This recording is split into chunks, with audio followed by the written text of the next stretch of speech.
Welcome back segmen Ngopsa edisi 6.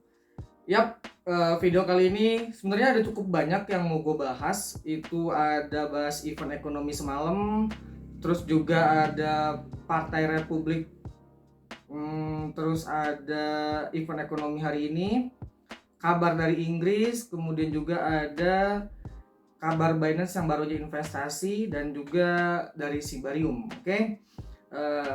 Tapi sebelumnya seperti biasa gue pengen bilang ini edisi Ngopsa, jadi nggak ada editan, nggak ada skrip.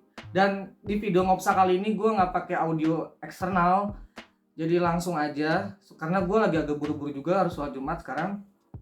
Jadi ya tolong dimaklum sedikit kalau misalkan ada noise, ada suara motor atau mobil ya, atau suara-suara lain, karena memang ini audionya audio dari internal aja, nggak pakai audio eksternal. Nah, sekarang video yang gue buat saat ini itu BTC lagi di harga $29.875, ETH di 1.800, XRP 0,7 sen, Cardano 0,3 sen, Polygon 0,7, Solana $25, dan dominasinya BTC lagi 48,21%. Terus kalau kita lihat sekarang sektor yang lagi naik itu ada memes, sektor yang cukup naik ya. Ketika video dibuat maksud gue, memes cukup naik. Kemudian yang lagi gede banget itu Chainlink, token Link. Ya itu bagus ya, itu salah satu token yang atau proyek yang bagus, Ripple. Terus juga yang lagi loss gedenya itu PGLD, Multiverse X, ya cuma 5,79%, wajar lah ya. Tapi Chainlink itu memang proyeknya bagus sih, dan baru sekarang doang lagi naik lagi dia. Sekarang kita masuk ke pembahasan yang pertama, yaitu tentang bahas event ekonomi semalam. Jadi kemarin gue sempat bahas di Opsa edisi 5, itu tadi malam itu seharusnya ada, bukan seharusnya, memang ada ya, ada pertama publikasi angka pengangguran, kemudian juga ada indeks manufaktur Fed Philadelphia, kemudian juga ada penjualan atau home sales ya. Semua datanya data dari Amerika, dari US. Nah, untuk angka pengangguran jobless claim itu sebelumnya di 237.000, forecastnya 242.000, aktualnya di 228.000. Artinya dari sini ada penurunan pengangguran gitu. Yang mana itu sebenarnya positif untuk dolar. Itu positif untuk dolar, dan dolar seharusnya menguat ya, karena angka pengangguran mereka justru berkurang gitu. Terus untuk indeks manufaktur Fed-nya ini tuh berkurang ya, forecastnya 10, aktualnya 13,5. Kemudian untuk home sales-nya ini juga sama, berkurang. Forecastnya 4,20 juta, ini 4,16 juta, yang artinya ini negatif untuk dolar atau ada tekanan untuk dolar. Tapi yang paling kerasa sebenarnya itu angka pengangguran, yang mana itu berkurang nilainya. Dan emang di jam 7 sampai jam 10 malam itu harga cukup berfluktuatif. Walaupun nggak gede-gede banget ya di kripto, tapi di yang lain juga ya lumayan berfluktuatif lah. Dan sekarang dolar itu kayak lagi menguat karena angka penganggurannya turun, jadi ada kemungkinan Fed akan mempertahankan tingkat suku bunganya lebih lama lagi. Kalau dari data sekarang yang ada, pekerjaan yang tersedia termasuk kategori kuat di tengah tekanan suku bunga. Jadi sebenarnya ini memang bagus untuk ekonomi Amerika ya, US. Data penganggurannya justru berkurang di tengah tekanan suku bunga. Terus kalau kita masih ngomongin US, ngomongin Amerika, itu Partai Republik ngeluarin RUU pengawasan kripto. Jadi kalau gua rasa RUU ini tuh dikeluarin sama Partai Republik akan cukup positif ke depannya untuk kripto. Sebab Partai Republik kayak condong dukung kripto selama gua lihat gitu kan, dalam beberapa kesempatan. Kalau di RUU ini SEC salah satunya ya, SEC itu harus mempertimbangkan inovasi sebagai faktor mengeluarkan aturan baru ke depannya. BTC stablecoin itu nggak termasuk sekuritas di dalam RUU ini. Tapi juga RU ini tidak semuanya positif karena tetap ada kritiknya itu kritiknya tentang di sektor DeFi. Jadi DeFi itu nanti ke depan mungkin akan sangat diatur di bawah kendali banget sama pemerintahan. Padahal DeFi itu kita tahu semua itu salah satu sebutnya ya, lembaga keuangan untuk menjangkau banyak orang tapi dengan sifat terdesentralisasi. Karena juga decentral finance. Yang paling penting RU ini juga maksudnya untuk memberikan kejelasan tentang aset kripto yang sekuritas dan mana yang bukan sekuritas. Tujuan utamanya untuk melindungi investor di Amerika, tapi juga menariknya ke depan kita harus nungguin kira-kira koin mana aja, token mana aja yang dianggap sekuritas setelah RU ini jadi UU ya. Yang mana aja jadi sekuritas, mana aja jadi nggak sekuritas. Yang udah pasti sih di sini BTC stablecoin ya. Di sini nggak nyebut ETH dan XRP. Tapi kalau gue rasa sih dua itu memang udah termasuknya komoditas sih. Sekali lagi sorry kalau gue buat videonya agak cepet karena gue lagi agak buru-buru juga buat Jumatan. Selanjutnya nih ada kabar juga dari FedNow. Jadi FedNow tuh udah launching ya. Dia terdiri dari 35 bank dan 16 penyedia layanan lainnya. FedNow akan mungkin mempengaruhi penggunaan stablecoin. Sebab tujuan utama FedNow agar masyarakat bisa transaksi lebih cepat dan kapan saja. Nah, karena ada FedNow ini juga muncullah kekhawatiran. Apakah FedNow ada dampaknya ke kripto dalam jangka waktu pendek ataupun juga jangka panjangnya? Karena orang-orang berpikir gini, orang-orang di Amerika itu pada awalnya suka kripto karena dia tuh bisa transaksi kapan aja, cepat dan lintas batas.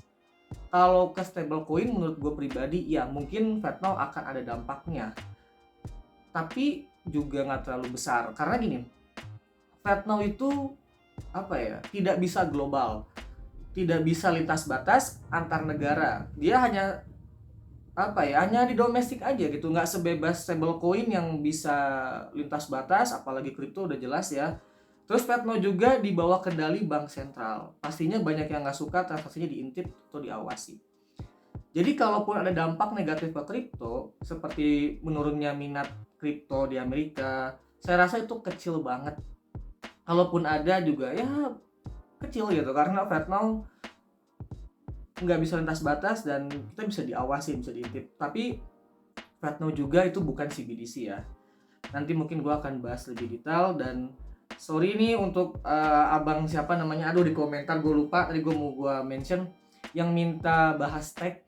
Gue mungkin akan bahas secepatnya gitu bang, sabar ya gitu, gue hanya waktunya susah. Dan gue makasih banget kalau misalkan kalian juga ada rekomendasi yang dibahas untuk video-video review ataupun video update proyek, tulis di kolom komentar, gue akan pertimbangin, gue akan bahas gitu. Dan kalau video ini bermanfaat tolong bantu like, oke? Kemudian juga tadi kan berita dari FedNow. Nah sekarang juga ada rumor yang belum bisa gue pastikan tentang pemerintah US jual 8.200 Bitcoin. Ini Bitcoin mana? Bitcoin sitaan yang Bitcoin serut ya, kalau nggak salah Bitcoin yang dari darknet, Bitcoin yang berasal dari kejahatan-kejahatan yang dilakukan oleh banyak orang di darknet. Oke, sekarang kita langsung ke event ekonomi hari ini. Itu ada Core CPI Jepang sesuai dengan forecast ya. Ini tuh tadi udah diumumin sih. Ini kalau nggak salah jam 5 apa setengah 6 gitu. Dan setelah itu mata uangnya menguat tadi pagi ya, Core CPI Jepang. Nah kemudian jam 1 siang ini mungkin setelah sholat Jumat ada pengumuman dari UK. Itu core retail sales-nya dan retail sales-nya year over year dan month over month. Nah, retail sales ini untuk mengukur perubahan nilai total penjualan yang disesuaikan dengan inflasi di tingkat retail. Ini juga atau retail sales juga menjadi indikator utama belanja konsumen karena sebagian besar aktivitas ekonomi secara keseluruhan itu ada di sini. Saya pikir juga ya pengumuman ini memang tidak terlalu berdampak pada market secara keseluruhan, tidak akan terlalu volatile, apalagi ke kripto. Tetapi mengetahui hal seperti ini dapat meningkatkan wawasan kita tentang ekonomi global, yang ujung-ujungnya dapat membuat kita lebih bijaksana lagi dalam mengambil keputusan jangka panjang. Kalau jangka pendek untuk scalping mungkin ada ya, tapi nggak terlalu volatile. Masih kabar dari Inggris, Menteri Keuangannya nih Andrew Griffith ya kalau nggak salah namanya, mengatakan dia tidak akan mengklasifikasikan aset kripto ke dalam peraturan perjudian. Alasannya simpel, karena dia bilang itu akan menjadi sebuah perselisihan dengan regulator secara global dan juga Uni Eropa. Ya memang di Indonesia aja ya kripto tuh bukan perjudian gitu. Nah itu, dan itu menurut gue bagus. Tapi juga mungkin itu karena tanggal 1 Agustus nanti di Inggris itu bakal ada namanya program Digital Sandbox. Ini bukan program dari The Sandbox Metaverse, bukan. Tapi ini kayak semacam tempat trial and error untuk para startup. Yang paling pentingnya di sini singkatnya itu untuk pengembangan meliputi blockchain di sektor keuangannya. Jadi kalau misalkan kripto dianggap judi sama Inggris, ya dia nggak bisa dong bikin acara kayak begini kan. Terus juga apalagi ya di sini tuh ada OpenSea yang ngeluarin fitur transaksi peer-to-peer, fitur baru. Terus kalau kita ngomongin OpenSea, pernah denger kan NFT tweetnya Jack Dorsey yang pertama, NFT tweet pertamanya Jack Dorsey gitu maksud gue. Ya dulu itu dia bukan laku sih ya, ada yang beli seharga 2,9 juta dolar. Kalau di kurs 15.000 itu mungkin sekitar berapa ya, 43,5 miliar atau 43 miliaran gitu. Dan tahu nggak sekarang nilainya tuh cuma sekitar $4 aja. Itu pelajaran penting buat kita untuk nggak FOMO, untuk tidak berspekulasi di dalam dunia cryptocurrency. Ambil keputusan berdasarkan perencanaan yang matang. Oke? Jangan spekulasi. Ya kalau mau spekulasi jangan terlalu gede lah gitu. Ya hanya sekedar iseng aja lah gitu. Terus ini yang penting juga nih tentang Binance yang melakukan investasi 10 juta dolar ke salah satu proyek kripto, yaitu kriptonya itu namanya Radiant Capital atau tokennya RDNT. Itu 10 juta dolar ya dari Binance. Kenapa? Karena gini, Binance itu terutama CZ ya, kemudian beberapa hari yang lalu tuh dia sempat bilang masa depan DeFi itu ke depan tetap akan prospek. Dan sekarang muncul berita Binance invest 10 juta ke Radiant, karena Radiant itu juga sebenarnya gini, masuk kategori DeFi, protokol pinjam peminjam di Arbitrum. Tujuan penggunaan uangnya itu untuk Radiant mau memperluas protokolnya ke rantai jaringan lain, ke blockchain lain, kemudian juga pengembangan teknologi dan produk, meningkatkan dukungan Oracle, ekspansi agunan, distribusi minat Ethereum, dan masih banyak lagi. Dan kalian bisa mulai searching atau riset-riset tentang Radiant ini, RDNT tokennya. Barangkali prospek kita nggak pernah benar-benar tahu ya. Dan juga jangan langsung ambil keputusan langsung beli ya ketika tahu Binance mengucurkan dananya atau investasinya untuk Radiant, karena ada beberapa juga proyek-proyek yang diinvest oleh Binance tapi gagal. Oke. Kemudian Polygon 2.0, kalian semua udah pada denger ya, tapi mungkin ada di antara kalian yang belum tahu tentang token Pol. Token Pol itu nanti token yang akan menggantikan token Matic. Itu lebih ke tata kelola sih. Kalau menurut gue gini, itu lebih untuk menghindari bahwa Polygon dianggap sekuritas. Ya, tapi menurut gue juga Polygon tetap masa depannya akan cerah. Oke. Selain karena gue juga megang Polygon sih. Oke. Ini berita yang cukup penting sebenarnya dari Shiba. Gue udah cukup lama nggak bahas Shiba dan kali ini gue coba bahas. Dengar-dengar Shibarium itu sebentar lagi akan di launching.